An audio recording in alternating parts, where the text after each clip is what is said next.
Il existe une vérité que peu de gens acceptent. Ce n'est pas la faiblesse du monde qui t'empêche d'avancer.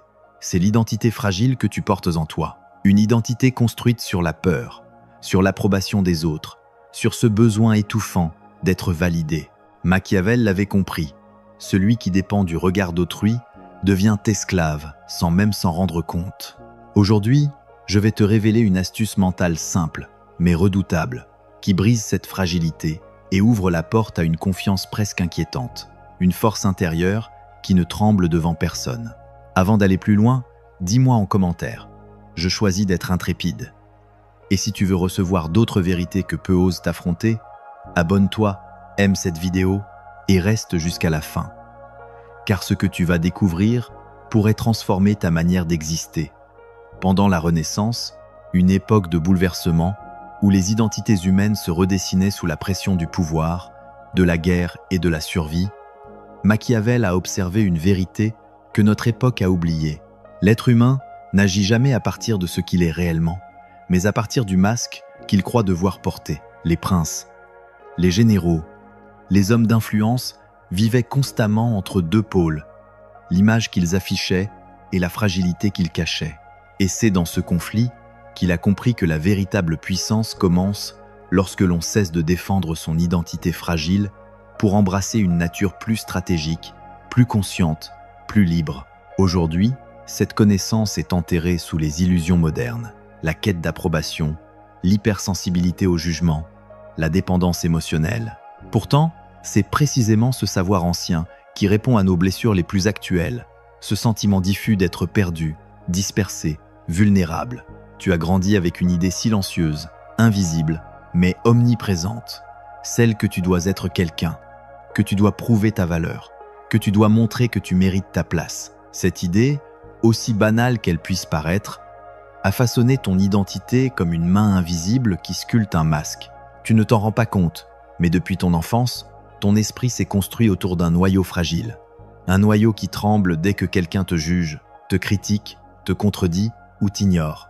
Ce noyau fragile, c'est ton identité faible. C'est elle qui te fait douter de toi au pire moment, qui te pousse à t'excuser d'exister, qui te fait hésiter avant de parler, qui t'oblige à surveiller le regard des autres comme si ton âme dépendait de leur verdict.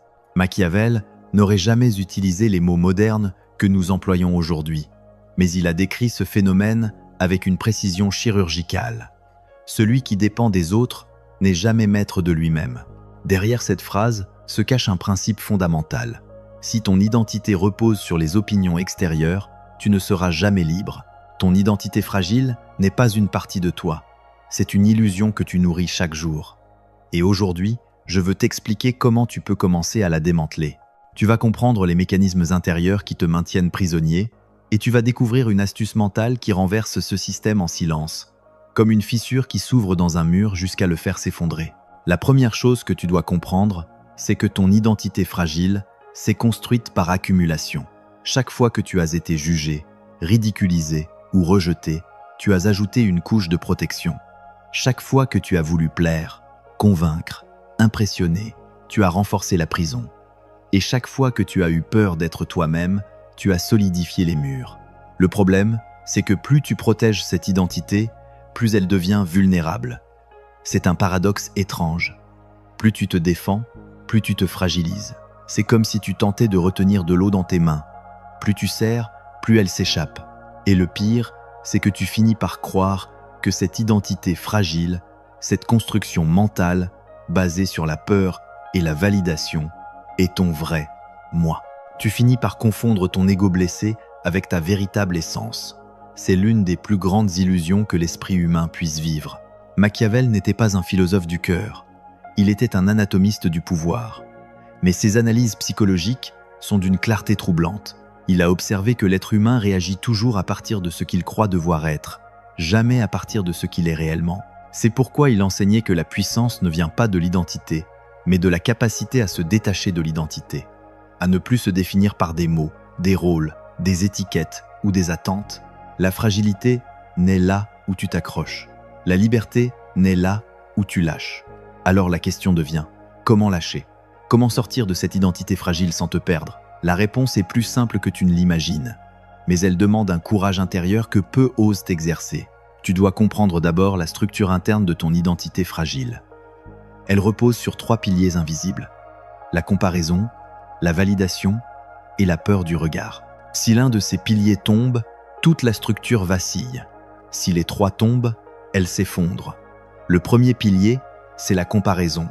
Depuis toujours, tu te compares. Tu compares ton apparence, ta voix, tes réussites, tes erreurs, ton intelligence, ta force, même ton silence. Tu te compares parce que tu crois que la place que tu occupes dépend de la place de l'autre. Mais Machiavel disait que celui qui se mesure constamment finit par s'incliner intérieurement devant un modèle qui n'existe même pas. Lorsque tu te compares, tu abandonnes ton centre. Tu quittes ton axe pour te projeter dans un miroir déformé. Et ce miroir te donne une image qui n'est jamais exacte, jamais juste, jamais vraie. Le deuxième pilier, c'est la validation. Tu cherches l'approbation parce que ton identité fragile ne tient debout que si quelqu'un la soutient. C'est pour cela que tu ressens ce mélange étrange de satisfaction et de dépendance lorsque quelqu'un te complimente, te rassure ou te félicite. Mais cette satisfaction est trompeuse. Elle est comme un mur que l'on peint pour cacher les fissures. Une gratification qui te rend plus dépendant qu'heureux. Machiavel l'avait compris. Celui qui se nourrit de l'éloge devient vulnérable à la critique. Celui qui se construit à travers les autres se détruit par eux. Le troisième pilier, c'est la peur du regard. Tu ne vis pas vraiment ta vie. Tu vis la réaction que tu imagines que les autres auront face à toi. Chaque geste, chaque parole, chaque choix est filtré par un mécanisme inconscient. Que vont-ils penser? Cette question est l'un des poisons les plus subtils de l'esprit humain. Elle t'empêche d'agir. Elle t'empêche d'oser. Elle t'empêche d'exister pleinement. Elle te force à vivre dans un théâtre où tu ne joues même pas ton propre rôle. Mais voici la vérité que peu acceptent. Cette identité fragile n'est pas réelle. Elle n'est qu'un conditionnement, une fiction psychologique, une construction que tu peux déconstruire. Et pour cela, il existe une astuce mentale que les penseurs stratégiques ont utilisée depuis des siècles, souvent sans la nommer. Elle repose sur un principe simple. Déplace ton centre de gravité intérieur. Tant que ton centre est à l'extérieur dans la comparaison, la validation, le regard, tu seras instable, anxieux et dépendant. Mais lorsque tu ramènes ton centre en toi, tout change. La confiance n'est plus un sentiment, elle devient une posture. La peur n'est plus un obstacle, elle devient une information. Le jugement n'est plus une menace, il devient un bruit de fond. Cette astuce mentale se nomme l'autorité intérieure. Ce n'est pas un concept mystique, ni un slogan de développement personnel. C'est un changement d'orientation psychologique. Au lieu de te demander « que vont-ils penser ?», tu te demandes « qu'est-ce qui est aligné avec qui je deviens ?» Au lieu de chercher à être accepté, tu cherches à être cohérent. Au lieu de protéger ton ego, tu protèges ta direction. L'autorité intérieure, c'est l'art de ne plus chercher à correspondre, mais à être. C'est un geste invisible, mais immensément puissant. Tu retires silencieusement à l'extérieur le pouvoir qu'il avait sur toi. Cela ne veut pas dire devenir indifférent. Cela veut dire devenir souverain. Ce n'est pas un retrait émotionnel, c'est un repositionnement spirituel. C'est un basculement intérieur, où tu cesses de jouer un rôle pour commencer à vivre une vérité. Machiavel savait que ce repositionnement créait une force qui intimide, car elle est rare. Quand tu n'as plus besoin de prouver, de convaincre ou d'être validé, tu deviens imprévisible. Et l'être imprévisible est toujours plus puissant que celui qui mendie la reconnaissance. Cette transformation n'est pas instantanée. Elle commence par un choc intérieur, le moment où tu réalises que tu n'as rien à prouver. Le moment où tu comprends que ta valeur ne dépend pas d'une perception extérieure. Le moment où tu redécouvres que ton identité véritable n'est pas un masque, mais une présence. Lorsque tu atteins ce point, quelque chose s'effondre. La tension inutile disparaît. Le besoin de plaire se dissout. Le regard des autres perd son autorité. Ce n'est pas une rébellion, c'est une libération. Et c'est à ce moment-là que naît la confiance intrépide. Une confiance qui ne dépend plus de tes réussites ou de tes échecs. Une confiance qui ne tremble pas face au rejet. Une confiance qui ne se mesure pas. Cette confiance n'est pas arrogante. Elle est silencieuse. Elle est profonde. Elle est stable. C'est la confiance de celui qui s'appartient enfin. Lorsque tu commences à reconstruire ton autorité intérieure, une chose étrange se produit. Tu entres dans une zone où la plupart des gens n'osent jamais s'aventurer. Cette zone n'est pas un lieu physique, mais un espace de conscience où les illusions modernes perdent leur pouvoir. Tu y accèdes lorsque tu cesses de t'accrocher à ce que tu crois être et que tu commences à voir ce que tu as toujours été sans t'en rendre compte. Il n'y a plus de masque à ajuster, plus de rôle à jouer, plus de façade à protéger. Il y a seulement toi, face à la vérité nue de ton esprit. Et cette vérité, elle n'est ni confortable ni rassurante, mais elle est libératrice. Machiavel l'avait compris, le pouvoir véritable ne naît pas de la force, mais de la lucidité. Celui qui voit clair en lui voit clair dans le monde. Celui qui se comprend, comprend les autres. Celui qui n'est plus prisonnier de son propre psychodrame devient intouchable dans les jeux psychologiques que les autres tentent de lui imposer. C'est ici que les significations cachées commencent à émerger. Tu crois peu, être que ton identité fragile est un défaut personnel, une faiblesse intérieure dont tu devrais avoir honte. Mais en réalité, elle n'est qu'un symptôme, le symptôme d'un phénomène beaucoup plus vaste, l'illusion de l'ego moderne. Dans notre époque, l'ego est devenu une entité sacrée. On te dit de le nourrir, de le protéger, de le valoriser. On t'encourage à construire une image, à te définir, à te présenter sous une forme séduisante, performante, admirable. Mais Machiavel, comme les stoïciens avant lui, savait que plus ton ego est gonflé, plus il te trahit. Un ego volumineux n'est pas un ego solide.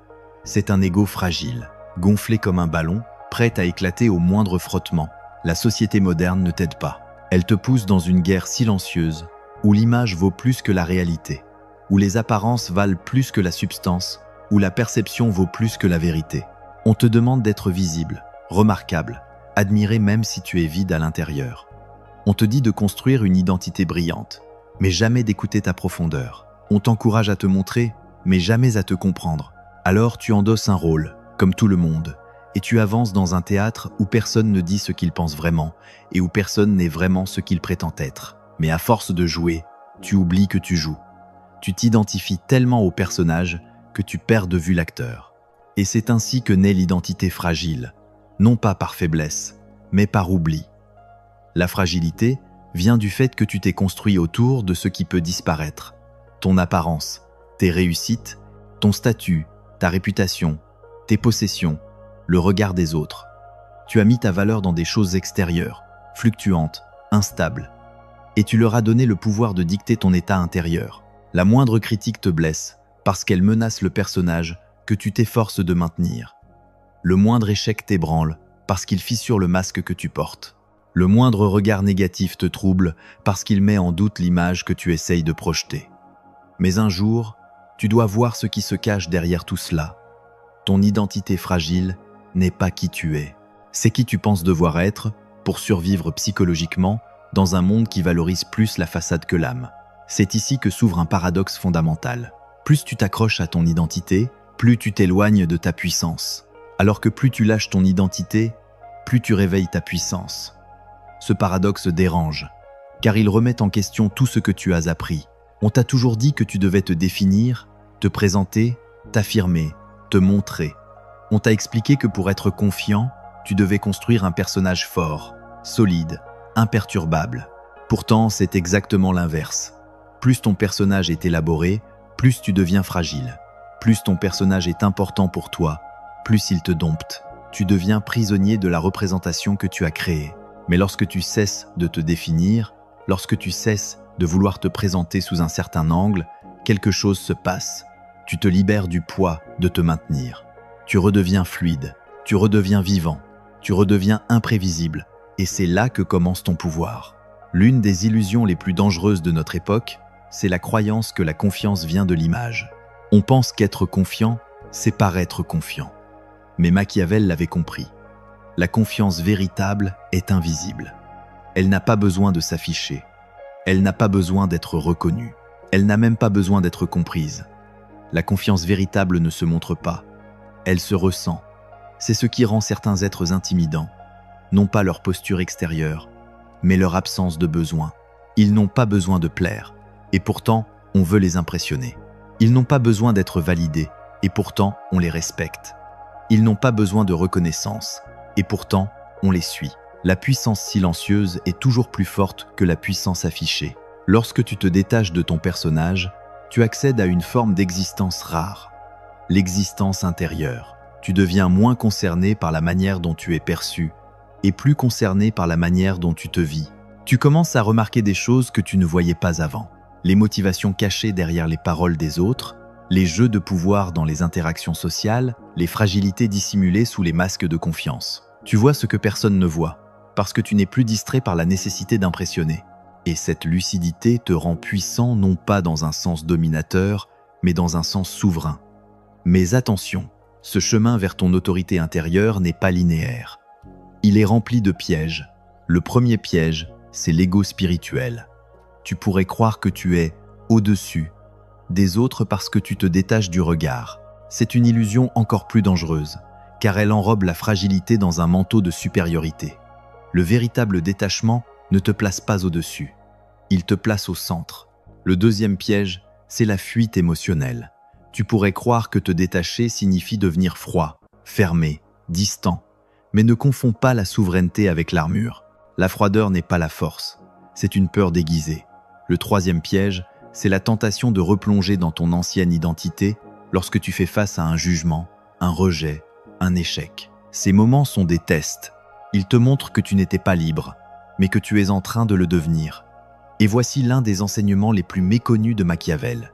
L'être humain puissant ne cherche pas à éliminer la peur. Il apprend à s'en servir. La peur n'est pas ton ennemi, c'est ton signal. Elle te montre où ton identité fragile te maintient encore captif. Chaque fois que tu ressens la peur du regard, la peur du jugement ou la peur de déplaire, ce n'est pas une défaillance, c'est une indication, une porte, une invitation à revenir à ton autorité intérieure, à replacer ton centre dans ta propre conscience, plutôt que dans l'opinion extérieure. C'est alors qu'apparaît une transformation subtile mais radicale. Tu réalises que tu n'as pas une identité, mais une direction. Tu n'es pas un personnage, mais une trajectoire. Tu n'es pas une image, mais une intention. Tu n'es pas un rôle, mais un mouvement intérieur. Et ce mouvement n'a besoin ni de justification, ni de permission, ni de reconnaissance. Il a seulement besoin de cohérence. Lorsque tu commences à vivre à partir de cette cohérence, et non plus à partir de ton masque, tu deviens intrépide. Tu ne cherches plus à éviter la peur, tu avances avec elle.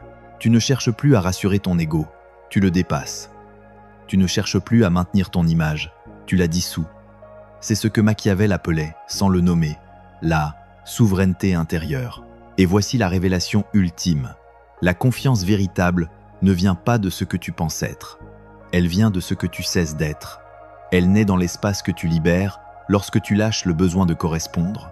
Elle apparaît lorsque ton silence intérieur devient plus important que les bruits du monde. Elle grandit lorsque tu cesses de vivre pour être regardé et que tu commences à vivre pour être aligné. C'est alors que tu deviens intrépide, non pas parce que tu es fort, mais parce que tu n'as plus rien à protéger. Maintenant que tu as compris la structure cachée de ton identité fragile et le principe de l'autorité intérieure, il est temps d'entrer dans la pratique. Car comprendre sans appliquer ne change rien. La transformation commence lorsque tu incarnes ces idées dans ton quotidien, lorsque tu les fais descendre de ton esprit à ta réalité. Et tu vas découvrir que, contrairement à ce que ton ego te fait croire, devenir intrépide ne demande pas une force hors du commun. Cela demande une lucidité constante, une discipline intérieure silencieuse. Ta puissance ne réside pas dans ce que tu ajoutes, mais dans ce que tu retires. Pas dans ce que tu montres, mais dans ce que tu incarnes. Voici comment tu peux commencer cette métamorphose dès aujourd'hui. La première pratique consiste à repérer les moments où ton identité fragile essaie de reprendre le contrôle. Ce sont des moments très simples, mais extrêmement révélateurs. Quand tu te retiens de dire quelque chose par peur d'être jugé, quand tu modifies ta manière de parler pour paraître plus intelligent, quand tu changes ton comportement pour être apprécié, quand tu te compares automatiquement, quand tu sens une tension intérieure avant une interaction. Chaque fois que cela arrive, ne te juge pas. Observe. Note mentalement, ceci est mon identité fragile qui réagit. Rien que ce geste crée une distance énorme entre toi et ton ancien programme. Tu n'es plus en train de le subir, tu es en train de le voir. Et ce que tu vois clairement commence déjà à perdre son emprise sur toi. La deuxième pratique consiste à déplacer ton centre de gravité intérieur dans les moments de tension. Quand tu sens que ton ego te pousse à plaire, à te justifier ou à te défendre, fais une pause intérieure. Ramène ton attention dans ton corps, dans ton souffle, dans ta présence. Demande-toi silencieusement, qu'est-ce qui est aligné avec qui je deviens? Cette question est un outil redoutable. Elle désactive instantanément le programme automatique qui t'oblige à te conformer. Elle te ramène dans ton autorité intérieure. Tu vas sentir que ton énergie se stabilise, que ton regard devient plus clair, que ta voix intérieure cesse de trembler. Ce basculement peut durer une seconde, mais il change tout. Le monde ne te dirige plus, tu te diriges toi-même. La troisième pratique est l'un des exercices les plus puissants, la neutralité émotionnelle. Ne confonds pas cela avec l'indifférence. Il s'agit d'apprendre à ne plus laisser les émotions définir ton identité. Lorsque quelqu'un te critique, ne cherche pas à te défendre. Observe simplement ce que cela déclenche en toi. Lorsque quelqu'un te rejette, ne cherche pas à te prouver. Regarde ce que cela touche. Lorsque quelqu'un t'ignore, ne cherche pas à attirer son attention. Vois ce qui bouge à l'intérieur. Cette neutralité est un entraînement. Elle t'apprend à ne plus vivre sous la dictature du regard extérieur. Tu ne te coupes pas de tes émotions. Tu arrêtes simplement de croire qu'elles racontent la vérité sur toi. Elles sont des signaux, pas une identité. La quatrième pratique consiste à pratiquer la parole intentionnelle. Pendant longtemps, tu as parlé pour paraître, pour convaincre, pour impressionner ou pour éviter le silence. Désormais, parle uniquement lorsque tu veux exprimer quelque chose de vrai. Pas quelque chose de brillant, ni quelque chose de séduisant, ni quelque chose d'intelligent. Quelque chose de vrai. Tu vas voir que tu parleras moins, mais chaque mot aura un poids nouveau. Machiavel l'avait compris. Celui qui parle peu, parle avec impact. Celui qui parle depuis un centre solide devient naturellement écouté. Lorsque tu t'autorises à être vrai plutôt qu'à être apprécié, ton identité fragile n'a plus rien sur quoi s'accrocher. La cinquième pratique est la plus inconfortable, mais aussi la plus libératrice. Embrasser volontairement la vulnérabilité. Cela ne veut pas dire te montrer faible. Cela veut dire affronter consciemment les situations qui réveillent ta peur du jugement. Approcher quelqu'un alors que ton ego voudrait fuir. Dire ce que tu penses alors que ton identité fragile voudrait te faire taire. Assumer un choix alors que tu crains le regard. Plus tu vas vers ce qui t'effraie, plus tu récupères ton pouvoir. La confiance intrépide ne se construit jamais dans le confort. Elle naît dans la friction, dans la traversée, dans le mouvement vers l'avant même lorsque ton cœur tremble. La peur devient alors ton entraînement, ton terrain de puissance, ton espace de croissance. La sixième pratique consiste à cesser de négocier avec toi-même. Tu sais très bien ce que tu dois faire. Envoyer ce message, lancer ce projet, dire cette vérité, quitter cette situation, poser cette limite. Mais ton identité fragile te retient avec 1000 excuses. Elle rend chaque décision plus compliquée qu'elle ne l'est. Elle invente des scénarios catastrophes. Elle amplifie la peur. Désormais, tu vas appliquer la règle suivante. Quand quelque chose est aligné, tu agis immédiatement. Pas demain, pas plus tard. Maintenant. Ce geste répété casse les habitudes mentales de ton ancien ego. Tu te montres à toi-même que tu n'es plus gouverné par la peur. Et chaque fois que tu fais cela, ta confiance grandit, même si tu ne la ressens pas encore. La septième pratique consiste à redéfinir ton rapport au silence. Le silence te faisait peur, car il renvoyait ton identité fragile à son vide intérieur. Mais désormais, le silence devient ton terrain d'ancrage, un espace invisible où tu reviens à toi, où tu redéposes ton énergie, où tu récupères ton axe. Prends chaque jour quelques instants pour être en silence, sans rien faire, sans musique, sans distraction, sans parole. Reste simplement avec toi-même. Cela peut sembler anodin, mais ce rituel réactive ta présence intérieure. Plus tu es capable de rester avec toi, moins tu dépends des autres pour te sentir réel. La huitième pratique est celle qui scelle la transformation, l'engagement identitaire. Tu vas écrire une phrase simple, mais extrêmement puissante. Je deviens quelqu'un qui se choisit. Chaque matin, lis-la. Chaque soir, répète-la. Ce n'est pas une affirmation magique, c'est un rappel constant de ta direction. Ta nouvelle identité ne se construit pas comme l'ancienne. Elle ne repose pas sur un masque, mais sur une intention. Tu n'as pas à être parfait. Tu dois simplement rester orienté. À mesure que tu pratiques cela, tu vas remarquer des signes subtils de transformation. Tu vas ressentir une stabilité intérieure que tu n'avais jamais connue. Des situations qui te déstabilisaient autrefois ne te toucheront plus de la même manière. Tu répondras différemment. Tu respireras différemment. Tu te tiendras différemment. Non pas parce que tu joues un rôle, mais parce que tu n'en joues plus aucun. Tu redeviens toi-même, pas ton personnage, pas ton masque, pas ton ego. Toi, dans ta forme la plus libre, la plus lucide, la plus intrépide. Et voici la vérité finale de cette partie. La pratique ne te transforme pas en quelqu'un de nouveau. Elle te ramène à ce que tu as toujours été avant que le monde ne t'impose un rôle. Elle enlève les couches, elle dissout les illusions, elle fait tomber les masques, elle révèle ton essence. Et ton essence n'a jamais été fragile. C'est ton identité empruntée qui l'était. Lorsque tu redeviens toi-même, lorsque tu te choisis enfin, tu n'as plus rien à défendre. Et c'est là que naît la confiance qui ne tremble pas. Au terme de ce voyage intérieur, tu peux sentir en toi une vérité qui se dépose, comme une présence que tu avais oubliée. Tu comprends maintenant que ton identité fragile n'était jamais ton essence, seulement une construction façonnée par la peur, par les attentes, par la comparaison et par ce besoin insatiable d'être validé. Ce que tu as découvert ici n'est pas une méthode pour devenir quelqu'un d'autre, mais un chemin pour redevenir toi-même, pour revenir à cette autorité intérieure que tu avais perdue, pour retrouver cette force silencieuse que le bruit du monde avait étouffée. La confiance véritable n'est pas une performance, ni un masque, ni une posture. C'est un état d'être, une façon de se tenir dans le monde sans demander la permission d'exister. C'est la stabilité d'un esprit qui ne cherche plus à plaire et la détermination d'une âme qui avance même lorsqu'elle tremble. Tu as vu comment les illusions de l'ego se construisent, comment elles t'emprisonnent, comment elles te poussent à jouer un rôle qui n'est pas le tien.